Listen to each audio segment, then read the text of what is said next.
ലഹരി വിൽപ്പന ചോദ്യം ചെയ്ത യുവാക്കളെ ലഹരി മാഫിയ കുത്തിപ്പരിക്കേൽപ്പിച്ചു. പുത്തനത്താണി ബാവപ്പടി സ്വദേശികളായ ആഷിഖ്, അബ്ദുറഹ്മാൻ എന്നിവർക്കാണ് പരിക്കേറ്റത്.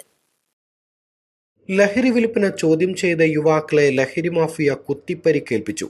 പുത്തനത്താണി ബാവപ്പടി സ്വദേശികളായ ആഷിഖ്, അബ്ദുറഹ്മാൻ എന്നിവർക്കാണ് പരിക്കേറ്റത്. പുത്തനത്താണി തിരുനാവായ റോഡിൽ ബാവപ്പടിയിൽ ഏറെ നാളായി ലഹരി മാഫിയയുടെ ഇടപാടുകൾ നടക്കുന്നതായി നാട്ടുകാർ പറയുന്നു.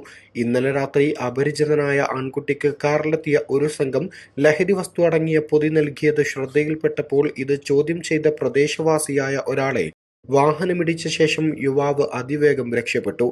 പിന്നീട് തിരികെ കാറിൽ 4 പേരടങ്ങുന്ന സംഘം വാളും കത്തിയും അടക്കമുള്ള മാരകായുധങ്ങളുമായി എത്തി അക്രമം നടത്തുകയായിരുന്നു. ആഷിഖിന് നെഞ്ചിൽ കുത്തേൽക്കുകയും കാലിൽ പരിക്കേൽക്കുകയും ചെയ്തു. അബ്ദുറഹ്മാന് കാലിലാണ് പരിക്കേറ്റത്. ഇരുവരും പുത്തനത്താണിയിലെ സ്വകാര്യ ആശുപത്രിയിൽ ചികിത്സ തേടി. പോലീസിൽ അറിയിച്ചിട്ടും സമയത്തെത്തിയില്ലെന്നും ആക്ഷേപമുണ്ട്.